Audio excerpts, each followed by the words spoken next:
ধর্ষণের দায়ে মৃত্যুদণ্ডের অধ্যাদেশ জারি, সাজা নিশ্চিতের আশ্বাস প্রধানমন্ত্রী। আমি বলবো যে মানুষ হয়তো পশু হয়ে যায়। ধর্ষণ বিরোধী কর্মসূচি চলবে বলছেন আন্দোলনকারীরা। সাবেক ডাকসু ভিপি নূরের গ্রেফতার দাবি। সিলেটে পুলিশি হেফাজতে মৃত্যু, পালিয়েছেন ফাঁড়ি ইনচার্জ আকবর। আচরণবিধি ভেঙেছেন নিক্সন চৌধুরী, প্রয়োজনে মামলা বললেন সিইসি। নদী কমিশনের বৈঠক এই বছরেই, বাংলাদেশে পেঁয়াজ রপ্তানি করবে ভারত।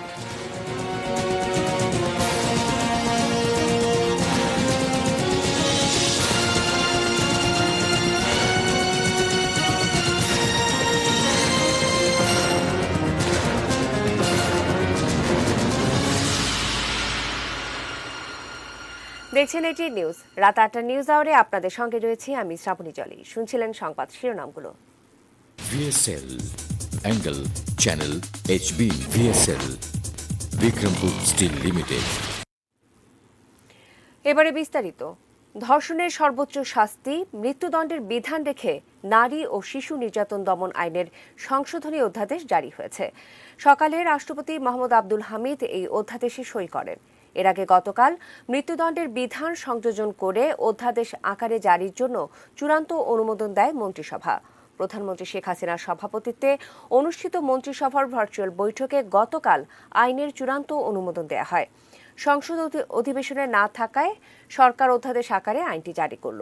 সংসদের পরবর্তী অধিবেশনে এই অধ্যাদেশ উপস্থাপন করতে হবে।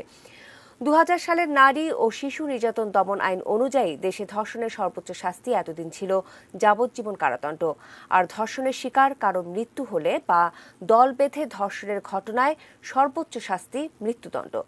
এই আইনে শাস্তির মাত্রা বাড়িয়ে মৃত্যুদণ্ডের বিধান করার পাশাপাশি দ্রুততম সময়ে বিচার ও রায় কার্যকর করার জন্য আইন সংশোধনের দাবি দীর্ঘদিন ধরেই করা হচ্ছিল বিভিন্ন সংগঠনের পক্ষ থেকে। নারী নির্যাতন ও ধর্ষণের প্রতিবাদে দেশজুড়ে বিক্ষোভের মুখে এই সিদ্ধান্ত নিল সরকার। ধর্ষকেরা পশুর সমতুল্য, এমন মন্তব্য করে প্রধানমন্ত্রী শেখ হাসিনা বলেছেন, ধর্ষণের সর্বোচ্চ সাজা নিশ্চিত করতে এরই মধ্যে ব্যবস্থা নিয়েছে সরকার। সকালে এক অনুষ্ঠানে তিনি বলেছেন, যে কোনো সমস্যা দেখা দিলেই দ্রুত ব্যবস্থা নিচ্ছে তার সরকার। রেজান ফয়েজের রিপোর্ট। করোনা মহামারীতে পুরো পৃথিবী এখন বিপর্যস্ত। এছাড়া ঘূর্ণিঝড়, বন্যা, খরার মতো প্রাকৃতিক দুর্যোগকে মোকাবেলা করেই বাঁচতে হচ্ছে বিশ্ববাসীকে। এমন পরিস্থিতির মধ্যেই মঙ্গলবার এলো আন্তর্জাতিক দুর্যোগ প্রশমন দিবস। এ উপলক্ষে এদিন রাজধানীর ওসমানী মিলনায়তনে অনুষ্ঠানের আয়োজন করা হয়। ভিডিও কনফারেন্সে গণভবন থেকে সেখানে যোগ দেন প্রধানমন্ত্রী শেখ হাসিনা। তিনি বললেন, প্রাকৃতিক দুর্যোগ কিভাবে মোকাবেলা করতে হয় এই বিষয়ে বাংলাদেশ এখন সারা বিশ্বকে পথ দেখাচ্ছে। আমাদের দেশে ঘূর্ণিঝড় হবে, জলোচ্ছ্বাস হবে, বন্যা হবে, ভূমিকম্প হবে, অগ্নিকাণ্ড হবে, নদী ভাঙন আছে, খরা আছে, এসব প্রাকৃতিক দুর্যোগ প্রতিনিয়ত আসতে থাকবে। কিন্তু সেইগুলি মোকাবেলা করে আমাদের বাঁচতে হবে। তাহলে সেটা মোকাবেলা করে বাঁচতে হলে আমাদের কী করণীয়, আমাদের সেই কথা চিন্তা করে সবসময় পূর্ব প্রস্তুতিও আমাদের নিতে হবে, এবং আমরা কিন্তু সেটাই করে যাচ্ছি। তার ফলে আজকে আমরা যে কোনো দুর্যোগ মোকাবেলায় আজকে সারা বিশ্বে একটা দৃষ্টান্ত স্থাপন করতে সক্ষম হয়েছি। শেখ হাসিনা এই সময় জোর দিয়েছেন প্রাকৃতিক ভারসাম্য রক্ষার দিকে। বলেছেন, উন্নয়ন অবশ্যই হবে, তবে প্রকৃতিকে নষ্ট করে তা কখনোই নয়। প্রাকৃতিক ভারসাম্য রক্ষা করে দেশের সার্বিক উন্নয়ন করা এবং দেশকে এগিয়ে নিয়ে যাওয়া, সেটাই আমাদের লক্ষ্য। আমরা রাস্তাঘাট, আমরা যা কিছু তৈরি করি না কেন, সকলকে আমরা এটাই অনুরোধ করব যে আমাদের জলাধার, নদী নালা, খাল বিল এগুলির জন্য বাধাগ্রস্ত না হয়, সেদিকে বিশেষভাবে দৃষ্টি দিতে হবে। বাংলাদেশে এ সময় সবচেয়ে আলোচিত বিষয় ধর্ষণের বিচার নিয়েও এ সময় মন্তব্য করেছেন তিনি। বললেন, প্রাকৃতিক দুর্যোগের পাশাপাশি সরকারকে মানব সৃষ্ট দুর্যোগও মোকাবেলা করতে হচ্ছে। ধর্ষণ তেমন একটি দুর্যোগ।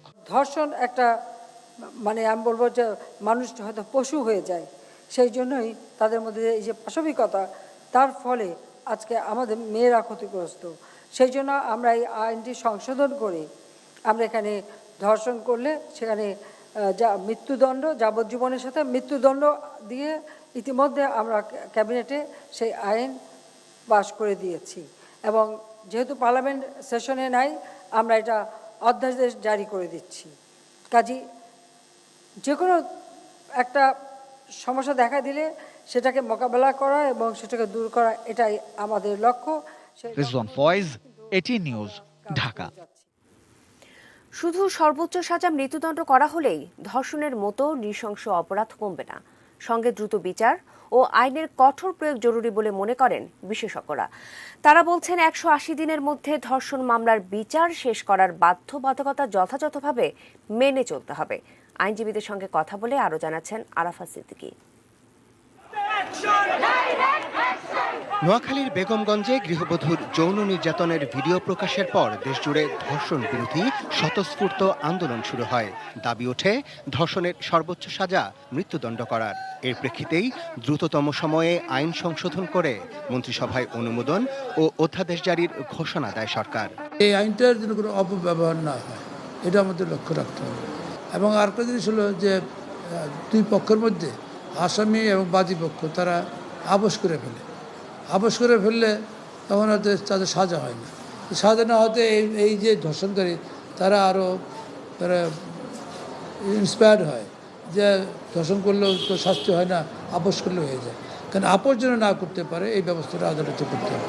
বিশেষজ্ঞরা বলছেন আইন কঠোর করা হলেই অপরাধ প্রবণতা কমেছে এমন নজির বাংলাদেশে বিরল। 180 দিনের মধ্যে ধর্ষণ মামলার বিচার শেষ করার বিধান থাকলেও কার্যত তার প্রয়োগ নেই। আইনের প্রয়োগটা সবথেকে বড়, এবং আইনের যতটুকু অপরাধ করবে তার ততটুকু শাস্তি হবে। ধর্ষণের সংজ্ঞাটাকে অনেক বড় করতে হবে, অনেক পরিবর্তন করতে হবে। যেই সংজ্ঞাতে ধর্ষণ কিন্তু আজকাল অনেক কিছু দিয়ে হচ্ছে, এবং ভিকটিম এন্ড উইটনেস প্রোটেকশন একটা আলাদা আইন বানাতে হবে। এই বিষয়গুলো কিন্তু সবচেয়ে আগে দরকার। জেনুইন উইটনেসকে আইডেন্টিফাই করতে হবে এবং সেইভাবে আপনাকে মামলা পরিচালনা করতে হবে। এটা যতক্ষণ না দিতে পারবেন, আমি তো বললাম যে আপনি মৃত্যুদণ্ড দিলেন, কিন্তু মৃত্যুদণ্ড দেওয়ার সময় কিন্তু আমাদের বিচারকরাও কিন্তু দ্বিধা সংকোচে মানে তারা বোধ করবেন, এই কারণে যে অনেক সময় জানে যে এই এভিডেন্সটা প্রপার হয়নি।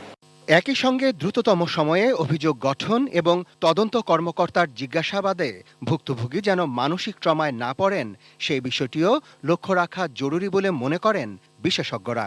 আপনি যদি দেখেন আমাদের 1.5% জাজমেন্ট পর্যন্ত যাচ্ছে, সব মিলে কোর্ট পর্যন্ত আসতেছে 3.5 থেকে 4%। এগুলো মানে বিভিন্ন জায়গায় বিভিন্ন গবেষণা report.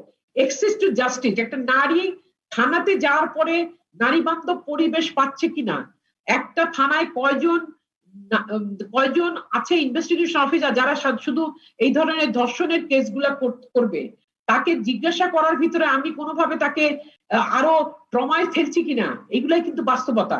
Arafat Siddiqui, ATN news, Dhaka. এদিকে ধর্ষণ ও নারী নির্যাতন বিরোধী আন্দোলন চালিয়ে যাওয়ার ঘোষণা দিয়েছে রাজধানীর শাহবাগের আন্দোলনকারীরা। ধর্ষণ ও বিচারহীনতার বিরুদ্ধে বাংলাদেশ নামের প্ল্যাটফর্ম থেকে জানানো হয়, সর্বোচ্চ শাস্তি মৃত্যুদণ্ড কেবলই সরকারের দায়সারা সিদ্ধান্ত। ধর্ষণের অপসংস্কৃতি উৎপাটন করতে তাদের আন্দোলন চলবে। মঙ্গলবার বিকেলে আন্দোলনের সাথে সংহতি জানাতে 100 কিলোমিটার পদযাত্রা শেষ করে কিশোরগঞ্জ থেকে শাহবাগ পৌঁছান বিডি রায়হান, ইফতেখার আলম আনন্দ, সাকলাইন উচ্ছ্বাস আর আশফাক অনিক নামে রাজশাহী বিশ্ববিদ্যালয়ের 4 শিক্ষার্থী। এরপর আন্দোলনের পরবর্তী কর্মসূচি ও পরিকল্পনা ঘোষণা করে ধর্ষণ ও বিচারহীনতার বিরুদ্ধে বাংলাদেশ প্ল্যাটফর্ম। এ সময় পূর্ব ঘোষণা অনুসারে 14 অক্টোবর বিকেল 4টায় নারী সমাবেশ, 15 অক্টোবর সাইকেল র্যালি আর 16 ও 17 অক্টোবর শাহবাগ থেকে নোয়াখালী পর্যন্ত লং মার্চ কর্মসূচির কথা জানান। এবারের এই আন্দোলন কোনো একটি বা দুটি বা তিনটি ঘটনার বিচারের দাবিতে নয়।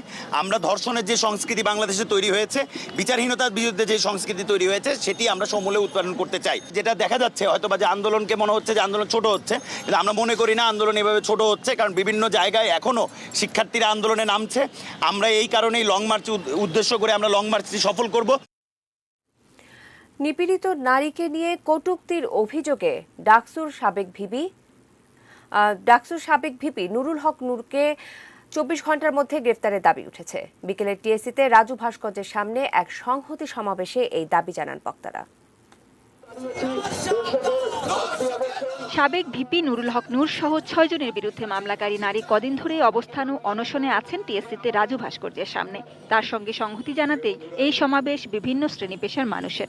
আমার কষ্ট হয় যখন ছাত্র অধিকারের নামে মানুষের ধর্ষণকে আশ্রয় প্রশ্রয় দেয়। বিএনপিকেও বলতে চাই, আপনারা যে এত বড় বড় গলা বাড়িয়ে কথা বলতেছেন, তখন কোথায় ছিলেন যে পূর্ণিমাকে যখন গণরেপ করা হয়েছিল? আর নুরু সেই সমাজের প্রতিচ্ছবি যে সমাজ নারীকে ঘরে বন্দি রাখতে চায়।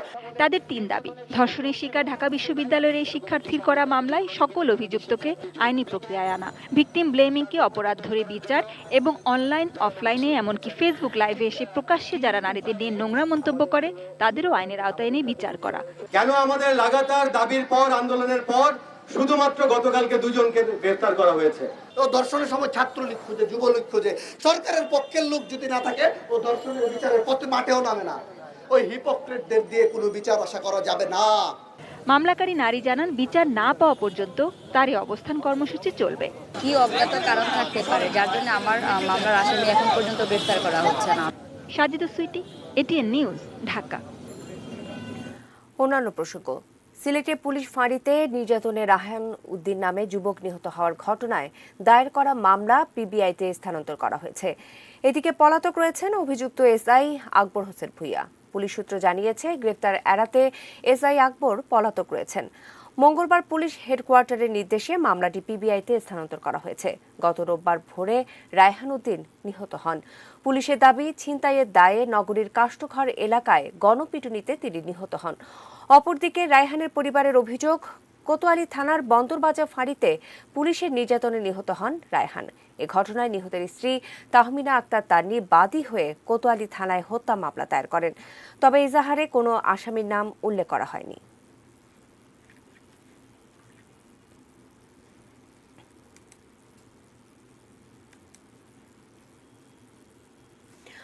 ফরিদপুর 4 আসনের সংসদ সদস্য মুজিবুর রহমান চৌধুরী নিক্সন নির্বাচনী আচরণবিধি লঙ্ঘন করেছেন। প্রয়োজনে তার বিরুদ্ধে মামলা করা হবে বলে জানিয়েছেন প্রধান নির্বাচন কমিশনার KM নুরুল হুদা। আগারগাঁওয়ে নির্বাচন ভবনে সাংবাদিকদের প্রশ্নের জবাবে এ কথা বলেন তিনি। বিস্তারিত জানব মাহফুজা মুসলির রিপোর্টে। ঢাকা 5 আসনের আসন্ন নির্বাচনকে ঘিরে নানা আশঙ্কা বিএনপির। সুষ্ঠু নির্বাচনের দাবিতে বিএনপির একটি প্রতিনিধি দল ইসির সঙ্গে বৈঠকে বসে নিরপেক্ষ নির্বাচনের দাবি জানান তারা। আওয়ামী লীগের প্রার্থী এখনো মোটর শোভাযাত্রা করছেন। আওয়ামী লীগের প্রার্থীর এখন পর্যন্ত রঙিন পোস্টারগুলো, ব্যানারগুলো রাস্তায় ঝুলছে। যেখানে খুশি সেখানে আমাদের নেতাকর্মীদেরকে হয়রানি করা হচ্ছে, হুমকি দেওয়া হচ্ছে, এজেন্টদের বাড়ি বাড়ি গিয়ে ধমকানো হচ্ছে। এই জন্য নির্বাচনের দিন, ঠিক নির্বাচনটা যখন শুরু হয়, মোবাইল ম্যাজিস্ট্রেট এবং আইনশৃঙ্খলা রক্ষাকারী বাহিনীর যারা থাকেন তাদেরকে যেন ওনারা একটু প্রোঅ্যাক্টিভ হতে বলেন ঠিক ওই সময়টায়, যাতে আমাদের এজেন্টরা গিয়ে অন্তত ভেতরে বসতে পারে। অন্যদিকে ফরিদপুরের চরভদ্রাসন উপজেলা পরিষদের চেয়ারম্যান পদে উপনির্বাচনকে কেন্দ্র করে স্থানীয় প্রশাসনের উদ্দেশ্যে এমপি নিক্সন চৌধুরীর হুঁশিয়ারি প্রসঙ্গে প্রধান নির্বাচন কমিশনার বলেন, আচরণবিধি লঙ্ঘনের অভিযোগে প্রয়োজনে তার বিরুদ্ধে মামলা হবে। নির্বাচন পরিচালনার সময় একজন মাননীয় সংসদ সদস্য সেটা কাম্য না, এটা আচরণবিধি ভঙ্গ করেছে। যেভাবে আইনের বিধান আছে সেই অনুসারে তার বিরুদ্ধে আমরা অ্যাকশন নেব। এবং এখানে ব্যক্তি কি এটা আমাদের কাছে মোটেই বিবেচ্য বিষয় নয়, মাত্র তিনি অপরাধী, আইন ভঙ্গ করেছেন, সেভাবে যেটা করার দরকার সেটা অবশ্যই করবো। দেখি যদি মামলা করার হয় মামলাই করবো। এদিকে জাতীয় পরিচয়পত্র জালিয়াতির সঙ্গে যুক্ত ইসির লালমনিরহাটের 2 ডাটা এন্ট্রি অপারেটরকে গ্রেফতার করা হয়েছে জানিয়ে জাতীয় পরিচয়পত্র নিবন্ধন অনুবিভাগের মহাপরিচালক ব্রিগেডিয়ার জেনারেল মোহাম্মদ সাইদুল ইসলাম জানান, এ চক্রের কাউকে ছাড় দেয়া হবে না। কোনো কর্মকর্তা কর্মচারী যদি এই এনআইডি জালিয়াতি অথবা এর সাথে সম্পৃক্ত অথবা সহযোগিতা করে, শুধু চাকরিচ্যুত নয়, এখন আমরা তাদের বিরুদ্ধে মামলা পরিচালনা করব। Mahfuza Muslehi, ATN news, Dhaka. এদিকে নির্বাচনী আচরণবিধি ভঙ্গের অভিযোগের কারণে মামলা হলে ফরিদপুরের ডিসির বিরুদ্ধেও মামলা হতে হবে বলে দাবি করেছেন ফরিদপুর 4 আসনের সংসদ সদস্য মুজিবুর রহমান চৌধুরী নিক্সন। জাতীয় প্রেস ক্লাবের সংবাদ সম্মেলনে এমন দাবি করেন তিনি।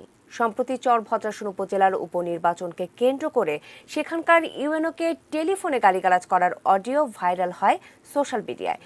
সংবাদ সম্মেলনে বিষয়টি অস্বীকার করে নিক্সন চৌধুরী বলেন, ভোটের দিন এক কর্মীকে আটক করায় ইউএনওর সঙ্গে টেলিফোনে তার কথা হয়, আর সেই আলাপের কিছু অংশ নিয়ে এডিট করে কোনো একটি মহল ভাইরাল করেছে বলে দাবি তার। সুনির্দিষ্ট কারোর বিরুদ্ধে অভিযোগ না করলেও এই ঘটনার পেছনে ফরিদপুরের ডিসি জড়িত বলে ধারণা নিক্সন চৌধুরীর। একই সঙ্গে নির্বাচনের দিন আচরণবিধি লঙ্ঘন করেননি বলেও দাবি করেন তিনি। তাদের সাথে তাদের উন্নয়ন এবং সবকিছু মিলে তারা আমাকে, এটা পুরোপুরি মিথ্যা এবং এরকম কোনো গালিগালাজ আমি করি নাই। আমি নির্বাচনে কোনো আচরণবিধি ভঙ্গ করি নাই। আমি নির্বাচনের রেজাল্টের পর প্রশাসনের অনুরোধে আমি ওইখানে যে রাস্তার উপরে দাঁড়ায় আমি জনগণকে বলছি আপনারা কেউ আইন হাতে তুলে নেবেন না, যে আমি যদি কোনো আইন ভঙ্গ করে থাকি অবশ্যই আমার বিরুদ্ধে মামলা হবে। কিন্তু আমার একার বিরুদ্ধে মামলা হবে কেন আইন ভঙ্গ করলে? আইন তো ডিসিও ভঙ্গ করছে। সে কি পারে 48 ঘন্টা অতিক্রম না করার আগে টিওনোকে নির্দেশ দিয়ে আমার বাড়িতে পাঠানো? যদি আমার একার বিপক্ষে মামলা হয় তাহলে অবশ্যই ডিসির বিরুদ্ধেও মামলা হবে। দেশ কিংবা বিদেশ থেকে সামাজিক যোগাযোগ মাধ্যমে সরকার, জনপ্রতিনিধি, সেনা কর্মকর্তা ও আইন শৃঙ্খলা বাহিনীর সদস্যদের নিয়ে অপপ্রচারের বিষয়ে সতর্ক করেছে স্বরাষ্ট্র মন্ত্রণালয়। মঙ্গলবার স্বরাষ্ট্র মন্ত্রণালয়ের এক সংবাদ বিজ্ঞপ্তিতে বলা হয়, এই ধরনের অপপ্রচার বন্ধ না করলে তাদের বিরুদ্ধে আইন অনুযায়ী ব্যবস্থা নেওয়া হবে। সংবাদ বিজ্ঞপ্তিতে আরও বলা হয়, নিরাপত্তা বাহিনীকে বিভ্রান্ত করার জন্য অসত্য ও ভিত্তিহীন সংবাদ পরিবেশন করা হচ্ছে। আর এতে করে দেশে বিদ্যমান শান্তিপূর্ণ পরিবেশ বিঘ্নিত হওয়া এবং জনমনে উদ্বেগ, বিদ্বেষ ও বিভ্রান্তি সৃষ্টি হওয়ার আশঙ্কা রয়েছে। সেই সাথে সংশ্লিষ্ট সকলকে সামাজিক যোগাযোগ মাধ্যমে সকল প্রকার অপপ্রচার থেকে বিরত থাকার জন্য অনুরোধ জানানো হয়। করোনা পরিস্থিতি। দেশে করোনা ভাইরাসে আক্রান্ত হয়ে আরও 22 জনের মৃত্যু হয়েছে। এই নিয়ে মোট মৃত্যু হয়েছে 5,577 জনের। নতুন করে শনাক্ত হয়েছেন 1,537 জন। সব মিলিয়ে আক্রান্তের সংখ্যা দাঁড়িয়েছে 3,81,275 জনে। বিকেলে স্বাস্থ্য অধিদপ্তরের এক প্রেস বিজ্ঞপ্তিতে এই তথ্য জানানো হয়। ঢাকা সিটি সহ দেশের বিভিন্ন হাসপাতালে ও বাড়িতে উপসর্গবিহীন রোগী সহ গত 24 ঘন্টায় সুস্থ হয়েছেন 1,482 জন। সারা দেশে সরকারি ও বেসরকারি ব্যবস্থাপনায় 109টি ল্যাবে নমুনা পরীক্ষা করা হয়েছে 13,815টি।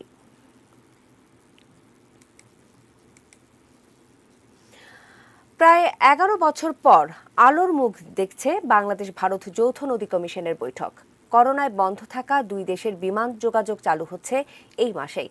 আর চেন্নাই বন্দর দিয়ে বাংলাদেশে 20,000 মেট্রিক টন পেঁয়াজ রপ্তানির অনুমতিও দিয়েছে ভারত সরকার।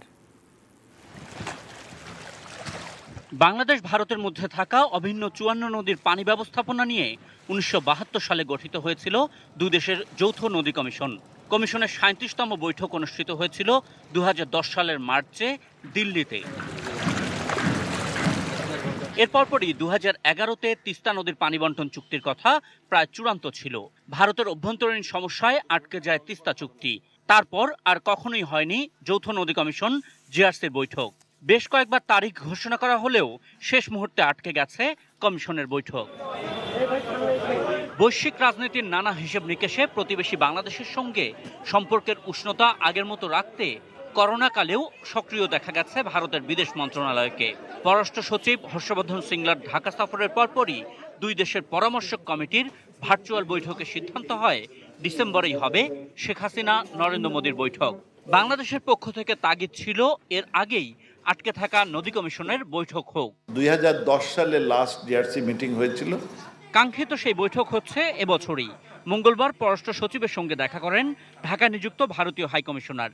এরপর পরই পররাষ্ট্র সচিব জানান, পানি সম্পদ মন্ত্রণালয়ের সচিবদের বৈঠকের পরপরই অনুষ্ঠিত হবে জিআরসির বৈঠক। এই বছরের মধ্যেই this year possible target in this year, but তার আগে ওই পানি সচিবদের মধ্যে একটা মিটিং আছে। আমাদের পানি সম্পদ সচিব কবির বিন আনোয়ারে যাওয়ার কথা ছিল দিল্লিতে, সেটা ওই সময় যেতে পারেননি। তো আগে ওইটা হবে, then will have the GRC. করোনাকালে আটকে থাকা দুই দেশের বিমান যোগাযোগ এয়ার বাবল পদ্ধতিতে এ মাসে চালু হচ্ছে বলেও জানান পররাষ্ট্র সচিব। খুব শীঘ্রই we can also do hopefully by this month. অভ্যন্তরীণ সংকটে ভারত পেঁয়াজ রপ্তানি বন্ধ রাখলেও বাংলাদেশে 20,000 মেট্রিক টন পেঁয়াজ রপ্তানির অনুমতি দেওয়া হয়েছে। তবে সেটা চেন্নাই বন্দর ব্যবহার করেই নিতে হবে বলে জানান ভারতীয় high commissioner. So that's about 20,000 metric tons. There's a shipment issue, however, because of the problems that we're having on the border in reopening the border fully because of COVID. Ashikur Rahman Apu, ATN news, Dhaka. শোক সংবাদ। 21 পদকপ্রাপ্ত কথাশিল্পী, মুক্তিযুদ্ধ গবেষক ও নজরুল ইনস্টিটিউটের সাবেক নির্বাহী পরিচালক রশিদ হায়দার আর নেই। দীর্ঘদিন ধরে বার্ধক্যজনিত জটিলতায় ভুগছিলেন তিনি। বাদ জোহর ঢাকা বিশ্ববিদ্যালয় কেন্দ্রীয় মসজিদে জানাজা শেষে আজিমপুর কবরস্থানে দাফন করা হয় তাকে।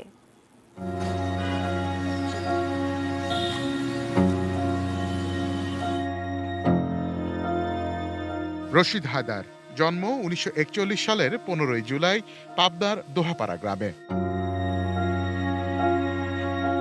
বড় ভাই জিয়া হায়দারের উৎসাহে ঢাকা বিশ্ববিদ্যালয়ে পড়ার সময় কাজ শুরু করেন চিত্রালী পত্রিকাতে। স্বাধীনতার পর 1972 সালে যোগ দেন বাংলা একাডেমিতে। 1999 সালে পরিচালকের পদ থেকে অবসর নেন। পরে দায়িত্ব পালন করেন নজরুল ইনস্টিটিউটের নির্বাহী পরিচালক হিসেবেও। গল্প, উপন্যাস, নাটক, অনুবাদ, নিবন্ধ, স্মৃতিকথা ও সম্পাদনা সব মিলিয়ে 70-এর বেশি বই লিখেছেন রশিদ হায়দার।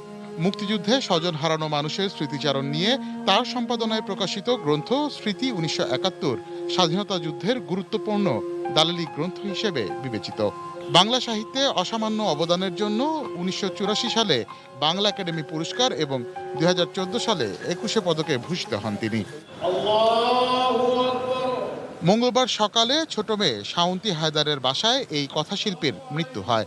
তার বয়স হয়েছিল 79 বছর। আমরা সকলে আশা করেছিলাম যে এই বছরে, এমনকি তিনিও আশা করেছিলেন যে স্বাধীনতা পুরস্কারটা তিনি পাবেন তার সাহিত্যকর্মের জন্য। তার বিধি আত্মার শান্তি কামনা করছি।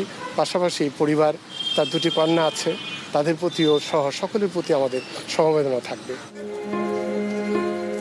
ঢাকা বিশ্ববিদ্যালয় কেন্দ্রীয় মসজিদে জানাজা শেষে আজিমপুর কবরস্থানে রশিদ হায়দারকে দাফন করা হয়। Mofidul Tapu, ATN news, Dhaka. কথাশিল্পীর প্রতি আবারও এটিএন নিউজের পক্ষ থেকে শ্রদ্ধা। নিচ্ছি বাজেট স্টিল বিরতি, ফিরে এসে আরও থাকছে।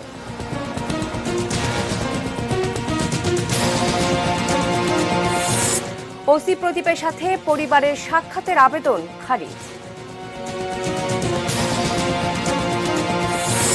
মধ্যরাত থেকে বন্ধ হচ্ছে ইলিশ ধরা, থাকবে ভ্রাম্যমাণ আদালত।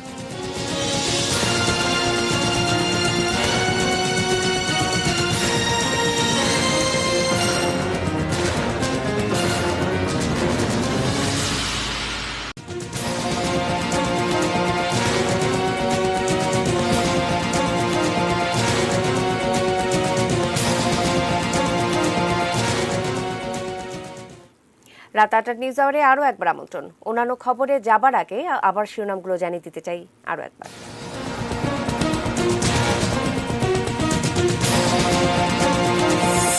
ধর্ষণের দায়ে মৃত্যুদণ্ডের অধ্যাদেশ জারি, সাজা নিশ্চিতের আশ্বাস প্রধানমন্ত্রীর। মানে আমি বলবো যে মানুষ হয়তো পশু হয়ে যায়।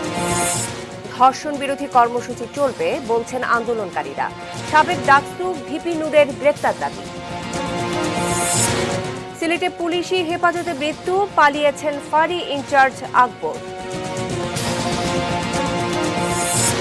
আচরণবিধি ভেঙেছেন নিক্সন চৌধুরী, প্রয়োজনে মামলা বললেন সিইসি। নদী কমিশনের বৈঠক এই বছরই, বাংলাদেশে পেঁয়াজ রপ্তানি করবে ভারত।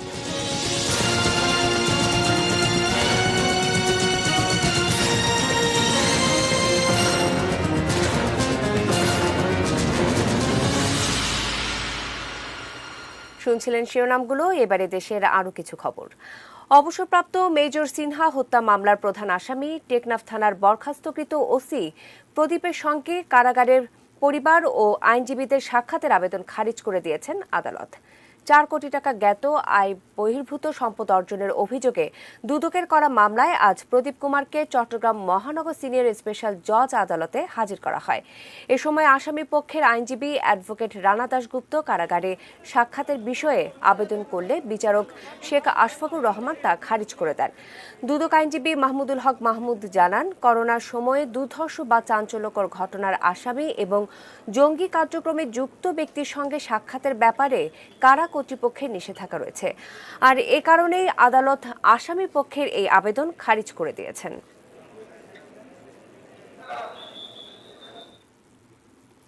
ধর্ষণের অভিযোগে নারায়ণগঞ্জ থেকে একজনকে গ্রেফতার করেছে পুলিশ। ৫ অক্টোবর রাতে নারায়ণগঞ্জ সদর উপজেলার কান্তাপাড়া এলাকায় ২ কিশোরী বোনকে ধর্ষণ করে বাড়ির কেয়ারটেকার আবু বকর। অভিযোগকারী ২ কিশোরী স্থানীয় জাহাঙ্গীরের বাড়িতে ভাড়া থাকত। সিদ্ধিরগঞ্জ পুলিশ জানায়, ওই ২ কিশোরী কারখানা থেকে কাজ সেরে বাসায় ফিরছিল। ওই সময় আবু বকর তাদের রাস্তা থেকে নিয়ে গিয়ে ধর্ষণ করে। গতকাল সোমবার এলাকাবাসী ঘটনা জানতে পেরে পুলিশে খবর দেয়।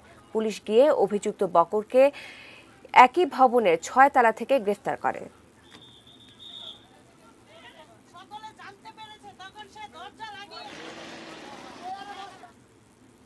স্বাস্থ্য খাতে দুর্নীতি দমন কমিশন দুদকের করা সুপারিশগুলো বাস্তবায়ন হলে এই খাতে দুর্নীতি কমবে বলে মনে করেন দুদক সচিব দিলওয়ার বত। আফজাল হোসেনের দ্বিতীয় দফায় রিমান্ড শুরুর আগে গণমাধ্যমের কাছে তিনি একথা বলেন। স্বাস্থ্য অধিদপ্তরের চাকরিচ্যুত কর্মচারী আফজাল হোসেনকে দ্বিতীয় দফায় ৭ দিনের রিমান্ড শুরু করেছে দুর্নীতি দমন কমিশন দুদক। মঙ্গলবার দুপুর ১:৩০টার দিকে তাকে কারাগার থেকে দুদকের সেগুনবাগিচার প্রধান কার্যালয়ে নিয়ে আসেন এ সংক্রান্ত মামলার তদন্ত কর্মকর্তা উপপরিচালক তৌফিকুল ইসলাম। গত আগস্ট মাসের ১৩ তারিখ থেকে তার প্রথম দফায় রিমান্ড শুরু হয়। ৭ দিন চলে সেই রিমান্ড। এর আগে আফজালের বিরুদ্ধে ২০১৯ সালের ২৭ জুন ২টি মামলা করেছিল দুদক। আমাদের তদন্তকারী কর্মকর্তা চেষ্টা করছেন যে তার বিরুদ্ধে যে অবৈধ সম্পদের জ্ঞাত আয়বহির্ভূত সম্পদ অর্জনের অভিযোগে মামলা দায়ের করা হয়েছে, তার চেয়ে আরও বাড়তি কিছু পাওয়া যায় কিনা সে বিষয়ে তাকে জিজ্ঞাসাবাদ করছেন। আর হয়তো তিনি এর চেয়ে একটু আরও তথ্য পাচ্ছেন, সেই জন্য তো তাকে বারবার জিজ্ঞাসাবাদ করা হচ্ছে। স্বাস্থ্য সেবা বিভাগে দুর্নীতির ১১টি খাত চিহ্নিত করে তা দূর করতে মন্ত্রণালয়কে ২০১৯ সালের ৩১ জানুয়ারি দুদক ২৫টি সুপারিশ করেছিল। সেই প্রতিবেদনে স্বাস্থ্যক্ষেত্রে বিভিন্ন ক্রয়, নিয়োগ, পদোন্নতি, বদলি, পদায়ন, চিকিৎসায় ব্যবহৃত উপাদানের ব্যবহার, ওষুধ সরবরাহ সহ বিভিন্ন ক্ষেত্রে দুর্নীতির উৎস চিহ্নিত করা হয়। সুপারিশগুলো বাস্তবায়নের উদ্যোগ নেওয়া হয়, তাহলে আমরা সবাই মিলে লাভবান হব এবং আমাদের সরকারের ভাবমূর্তি উজ্জ্বল হবে এবং আমাদের সরকারের যে লক্ষ্য উদ্দেশ্য সেটি বাস্তবায়নে আরও বেশি সহায়ক হবে। যদি বাস্তবায়ন হয় তাহলে দুর্নীতি হয়তো কমবে এবং তারাও নিশ্চয়ই চিহ্নিত করছেন। আমরা দেখেছি যে স্বাস্থ্য মন্ত্রণালয় থেকে দুর্নীতির বিষয়টি তদন্ত করে আমাদের দুদকে প্রতিবেদন প্রেরণ করা হয়েছে। আফজাল হোসেনকে করা প্রথম দফা রিমান্ডে তার অস্ট্রেলিয়া, কানাডার বাড়িসহ বেশ কিছু গুরুত্বপূর্ণ তথ্য পায় দুদক। তাওহিদ সৌরভ, এটিএন নিউজ, ঢাকা। বিদেশের শ্রমবাজার থেকে ছিটকে পড়ছেন অদক্ষ কর্মীরা। দক্ষ জনশক্তি পাঠাতেই তাই এখন বাড়তি নজর সরকারের, নিচ্ছে নানা উদ্যোগ। এই নিয়ে আরো জানাচ্ছেন গোলাম কাদির টুপু। করোনা পরিস্থিতি টানা কয়েক মাস বন্ধ ছিল শ্রমবাজার। অবশ্য এখন তাও খুলছে ধীরে ধীরে। বাংলাদেশ থেকেও শুরু হয়েছে বিদেশে কর্মী যাওয়া, যদিও তা অল্প করে। তবে এখন চাহিদা বাড়ছে দক্ষ কর্মীর, যদিও বাংলাদেশি কর্মীদের বেশিরভাগই আধা দক্ষ কিংবা একেবারেই অদক্ষ। সরকারি বেসরকারি বিভিন্ন জরিপ গবেষণাতেও উঠে এসেছে বিষয়টি। তবে বিশ্লেষকরা বলছেন আগামীতে কঠিন হবে অদক্ষদের টিকে থাকা, তাই দরকার বাজার চাহিদা মাথায় রেখে প্রশিক্ষণ। দক্ষতাটা বাজারের চাহিদার সাথে সামঞ্জস্যপূর্ণভাবে হতে হবে। এখন আমি যদি এমন একটা দক্ষতা নিয়ে যাই যে দক্ষতাটার চাহিদা সেই দেশে নেই, সেখানে কিন্তু তাহলে ওই দক্ষতাটা কাজে লাগবে না। সুতরাং আমাদের বাজার চাহিদা এবং আমাদের সরবরাহ যে আমাদের সক্ষমতা, এই দুটোর সাথে সামঞ্জস্য বিধান করেই আমাদের দক্ষতাকে নিরূপণ করতে হবে। বিষয়টির সাথে একমত সরকারও, তাই জোর দিচ্ছে প্রশিক্ষণে। বাড়ানো হচ্ছে আরও কারিগরি প্রশিক্ষণ কেন্দ্রও। বর্তমানে ৭০টির বিপরীতে ৪০ উপজেলাতেও হচ্ছে আরও ৪০টি কারিগরি প্রশিক্ষণ কেন্দ্র। অদক্ষ কর্মীর চেয়ে দক্ষ কর্মীর চাহিদা বাড়বে, এটাই স্বাভাবিক। দক্ষতা ছাড়া আমরাও চাই না আমাদের এই কর্মীরা, আমাদের দেশের নাগরিক বিদেশে গিয়ে সবচেয়ে নিম্নমানের কাজটা করবে, আমরা কেউ চাই না। আমাদের কারোর জন্য এটা ভালো লাগে না। এখন আমরা এগুলো যাতে আর এভাবে অদক্ষ যেতে না হয়, আমরা আমাদের টেকনিক্যাল ট্রেনিং ইনস্টিটিউটগুলোকে আরও আপডেট করছি। সরকারের জনশক্তি ও কর্মসংস্থান ব্যুরো বলছে, প্রশিক্ষণ পাবে চাকরি হারিয়ে দেশে আসা কর্মীরাও, যারা আবার নতুন করে যেতে চান বিদেশে। যারা আগ্রহী তারা নাম রেজিস্ট্রি করার জন্য আমার সকল টিটিসি আইএমটিতে, সেই সাথে এই যে খরচটা হবে সেই খরচটা আমার সরকার দেবেন। আমরা প্রাথমিকভাবে এখন হাতে নিয়েছি 2000 ট্রেনিং করার জন্য, আমরা ইমিডিয়েট এই কাজটা শুরু করছি। এবছর সরকারের টার্গেট ছিল 7.5 লাখ কর্মী বিদেশে পাঠানো, কিন্তু সরকারের দেয়া সবশেষ হিসেবে সুযোগ হয়েছে 1,81,000-এর মতো। তাই এখন সরকারের পরিকল্পনা এক এক উপজেলা থেকে 1000 জনকে বিদেশে পাঠানো। গোলাম কাদের রবু, এটিএন নিউজ, ঢাকা। ইলিশের উৎপাদন বাড়াতে ও মা ইলিশ রক্ষায় আজ রাত থেকে ইলিশ ধরা বন্ধ। এই নিষেধাজ্ঞা থাকবে 4 নভেম্বর পর্যন্ত। নির্দেশ অমান্য করে কেউ যাতে ইলিশ ধরতে না পারে সেই জন্য নদ নদীতে থাকবে ভ্রাম্যমাণ আদালতের নজরদারি। প্রতিনিধিদের পাঠানো তথ্য ছবিতে দেখব এই নিয়ে ডেস্ক রিপোর্ট।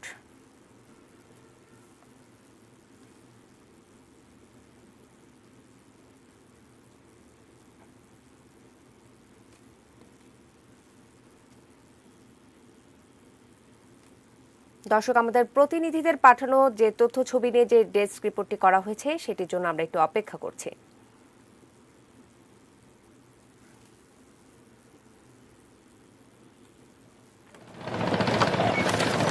প্রতি বছর আশ্বিনের ভরা পূর্ণিমার আগে পরে মিলিয়ে মোট 15 থেকে 17 দিন ইলিশের ডিম ছাড়ার সময়।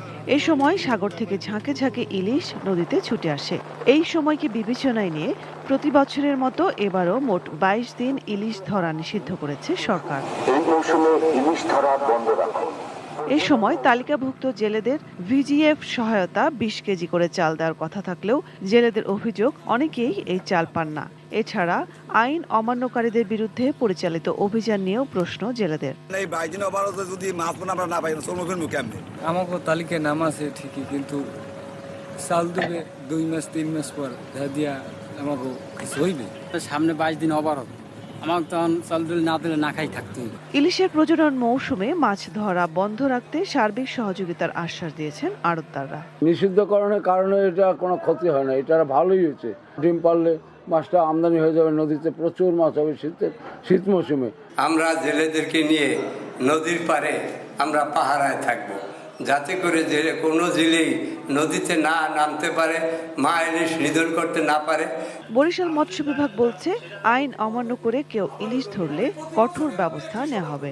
যেহেতু এটা দণ্ডনীয় অপরাধ, যদি কোনো মৎস্যজীবী বা এই আমাদের আইন ভঙ্গ করে তাহলে তার 2 বছরের জেল অথবা 5,000 টাকা জরিমানা করার বিধান আছে। এদিকে মাছ ধরা বন্ধের ঠিক আগ মুহূর্তে ইলিশে সয়লাব ভোলার ইলিশ ঘাট। শেষ মুহূর্তে মেঘনা তেঁতুলিয়া নদীতে কাঙ্ক্ষিত ইলিশের দেখা মেলায় জেলেরাও খুশি। ইলিশের উৎপাদন বৃদ্ধি নিয়ে আশাবাদী ভোলার মৎস্য অফিসও। অগভীর এবং গভীর সমুদ্র এবং উপকূল এলাকাগুলোতে ব্যাপকভাবে জেলেদের জালে ইলিশ মাছ ধরা পড়তেছে, যে আমাদের ইলিশের উৎপাদনের যে লক্ষ্যমাত্রা আমরা এভাবে চলতে থাকলে এটা আমরা অর্জন করতে পারব। Roksana Jerin, desk report, ATN news. Social Islami bank limited বাণিজ্য সংবাদ।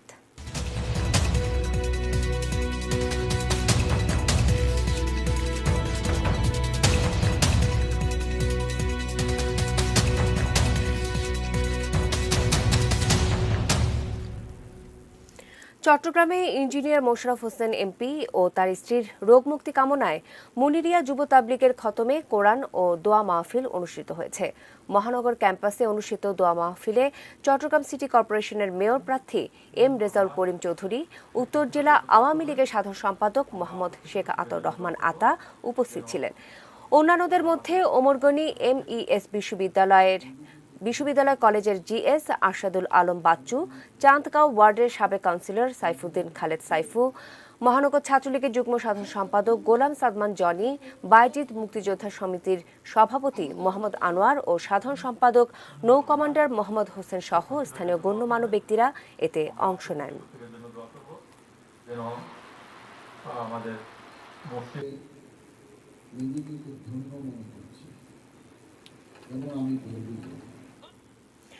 জানাবো মেটাল প্রেজেন্স কৃষি সংবাদ সুজলা সুফলা।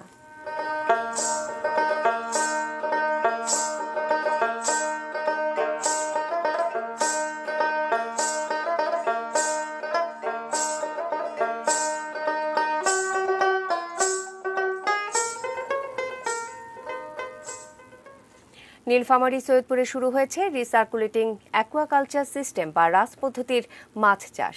বৈজ্ঞানিক এই পদ্ধতিতে একই পানি বারবার শোধন করে আবার সেই পানিতেই মাছ চাষ করা যায়। 2019 সালে নিজ গ্রাম বাঙালিপুরে প্রথম রাস পদ্ধতিতে মাছ চাষ শুরু করেন তরুণ উদ্যোক্তা কামরুজ্জামান কনক। পরীক্ষামূলক চাষে সফলতা আসায় চলতি বছর থেকেই তিনি উৎপাদন শুরু করেন বাণিজ্যিকভাবে। 10,000 লিটার পানি ধারণ ক্ষমতার 6টি চৌবাচ্চায় চাষ হচ্ছে 300 কেজি দেশি ও ভিয়েতনামি কই এবং শিং মাছ। সুস্বাদু ও বিষমুক্ত হওয়ায় খামার থেকে মাছ নিয়ে যাচ্ছেন ব্যবসায়ী ও ভোক্তারা। সাধারণ পুকুরের তুলনায় এই পদ্ধতিতে প্রায় 30 গুণ বেশি মাছ উৎপাদন সম্ভব বলে দাবি তরুণ এই উদ্যোক্তার।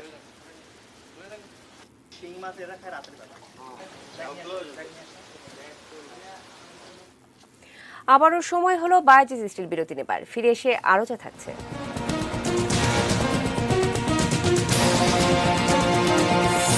চীনকে চাপে ফেলতে তাইওয়ানের কাছে অস্ত্র বিক্রি করবে যুক্তরাষ্ট্র। বকেয়া বেতন পরিশোধ ও দ্রুত মাঠে খেলা ফেরানোর দাবি ফুটবলারদের।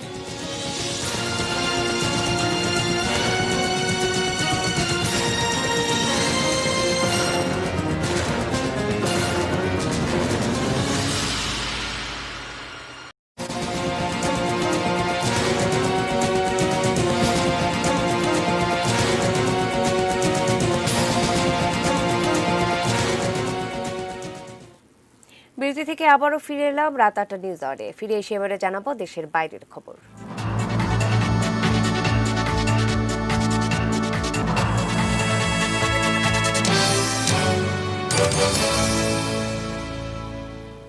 চীনকে চাপে ফেলতে তাইওয়ানের কাছে 3টি অত্যাধুনিক অস্ত্র বিক্রির সিদ্ধান্ত নিয়েছে যুক্তরাষ্ট্র।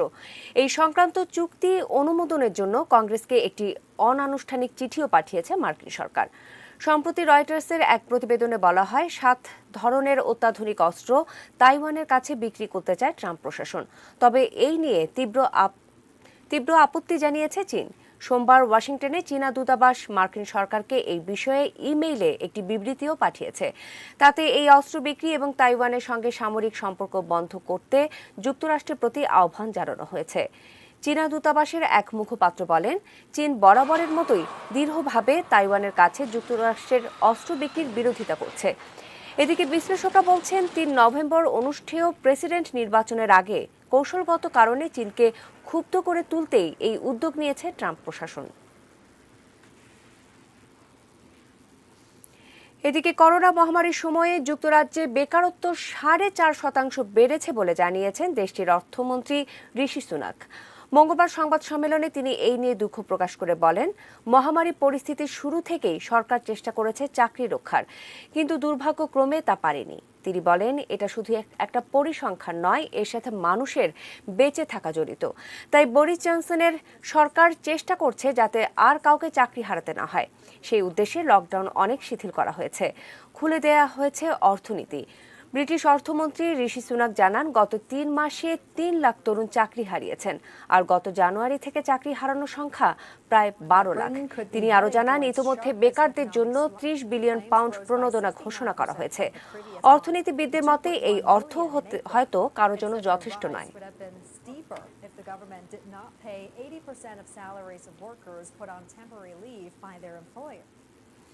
জানাবো ক্লেমনো স্পোর্টস নিউজ।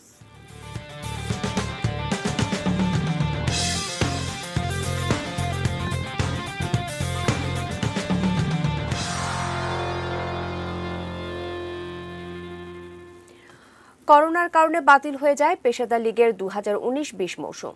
খেলা না হওয়া ফুটবলারদের পারিশ্রমিকও বাকি রেখেছে ক্লাবগুলো। বকেয়া বেতনের অন্তত 45% পরিশোধ এবং দ্রুত মাঠে খেলা ফেরানোর দাবি নিয়ে মঙ্গলবার বাফুফে সভাপতি কাজী সালাউদ্দিনের সঙ্গে দেখা করেছেন ফুটবলাররা। খেলোয়াড়দের দাবি নিয়ে ক্লাবগুলোর সঙ্গে আলোচনা করবেন বলে জানিয়েছেন বাফুফে সভাপতি। 40% আমাদের নতুন বছরের 40% কন্ট্রাক্ট যেন পেমেন্টটা দেয়, আর হচ্ছে নেক্সট ইয়ারের যে পেমেন্টটা ছিল আমাদের সেই পেমেন্টটা আমাদের 45% দলবদলের সময় দিবে।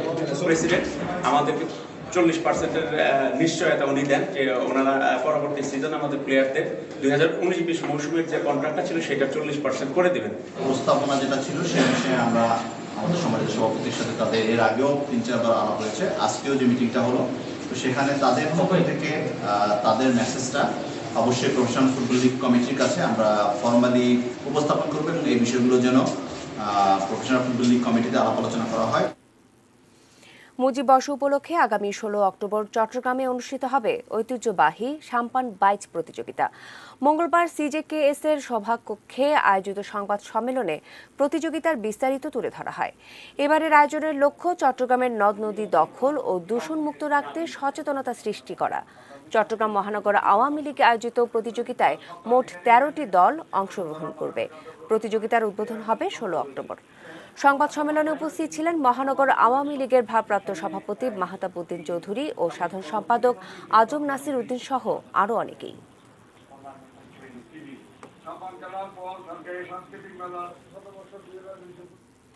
খেলার খবর জানিয়ে শেষ করব রাত 8টার নিউজ আওয়ার। তবে তার আগে শিরোনামগুলো জানিয়ে দিচ্ছি আরও একবার।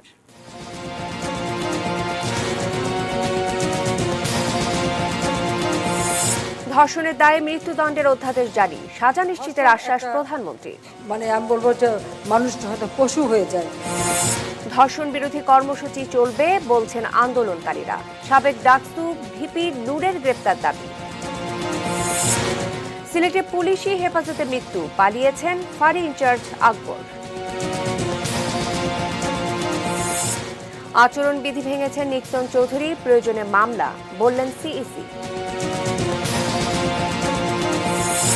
নদী কমিশনের বৈঠক এই বছরেই, বাংলাদেশে পেঁয়াজ রপ্তানি করবে ভারত।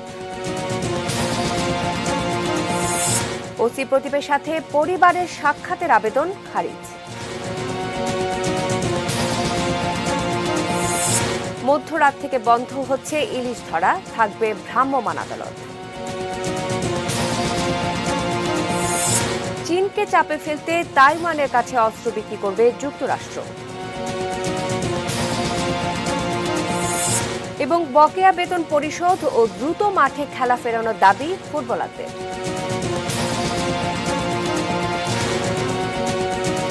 দর্শক, এই ছিল রাত 8টার নিউজ আওয়ার। সঙ্গে থাকুন, দেখতে থাকুন এটিএন নিউজ। আর এটিএন নিউজের ব্রেকিং নিউজ আপনার মোবাইলে পেতে টাইপ করুন STRTSN এবং পাঠিয়ে দিন 5959 এই নম্বরে। ধন্যবাদ।